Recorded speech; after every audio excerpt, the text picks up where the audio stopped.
black like the night. The enslaved from all about was fighting every night. Freeing up the island from the power of whites. The revolt like the cans was burning bright.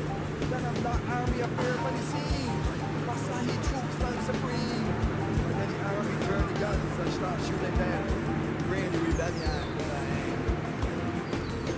1816, during the Bussa Rebellion, the enslaved at Mount Wilton Plantation did not participate in their rebellion. And even went a step further there, the enslaved from the north that was coming to join in the fight with Bussa at Baileys, they blocked the road so they couldn't pass, and they had to detour through the Scotland district. And obviously by the time they got to Baileys, the battle was finished and that sort of thing. So why they did it could be a lot of reasons. Maybe they were threatened by the plantation owner or the overseer or whatever, and they did not participate for whatever reason. But years after then, the owner of Mount Wilton Plantation on his deathbed bequeathed this money to the slaves. And you don't give money to slaves, but he said no, as a thank you for not participating in the rebellion, he's going to give his enslaved this cash. And some of them did not eat it and drink it out. They took this money, came down to Rock Hall and purchased this land where we are at, standing right now. And it became the first free village in Barbados. Obviously, they bought their freedom more or less, right? You know.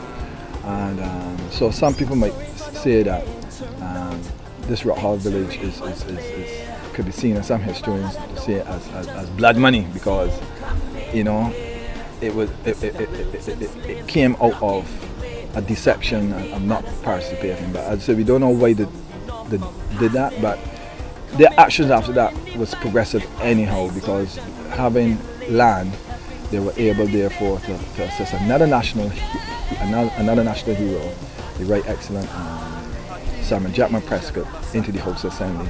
He was fighting on behalf of the just freed enslaved, and obviously the planters would be engaged in, and the residents of Rock Hall, because they were landowners, was able there to put that force behind and get into the House of Assembly. Right?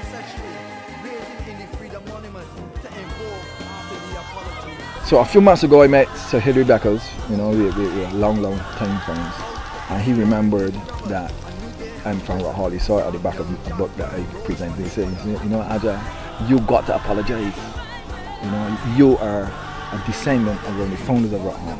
So therefore you represent at this time in the now the enslaved from Mount Wilton who came down and established Rock Hall. But you have to do a national apology on behalf of the Mount Wilton enslaved to Bussa, telling him I'm sorry. So you got to do it, Aja. You got to, and you keep reminding me, you know. He even went and do a lecture after and tell the people Aja writing this thing, apology for Bussa.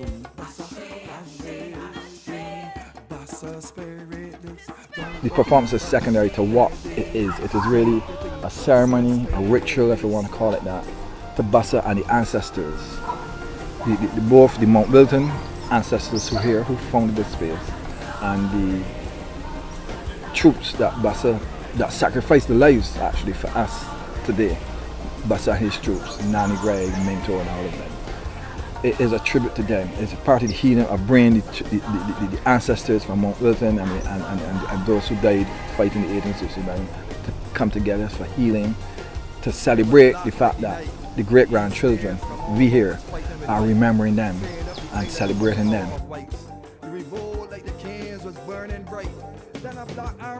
So we want the whole of Barbados to come 7 p.m. April the 15th. Parking is by the St. Thomas Parish Church. There's no parking in this little village called Rock Hall, and we will shuttle everybody. It's not a far walk. Some people can walk to wherever they want, but we will shuttle people up, you know. And the night before, which is Good Friday night, we are going to have a shrine for the ancestors right here on the monument, and persons can come to that too. It's going to be very spiritual. It's going to be very African oriented, as a tribute to all the African ancestors who suffered tremendously here in Barbados. As I said, the whole process is a healing process, and we in Barbados have to come to grips with slavery and start to understand what our ancestors experienced, the suffering here in Barbados, and we embody that, the pains of that suffering in our psyche, and we need to start to heal. We need to start to clear those negative energies out of our system so that we could move forward and be free. The revolt like the cans was burning bright. But my wilted slaves had put out the flames, even yet compensate instead of blame. And taking the money and buy land, where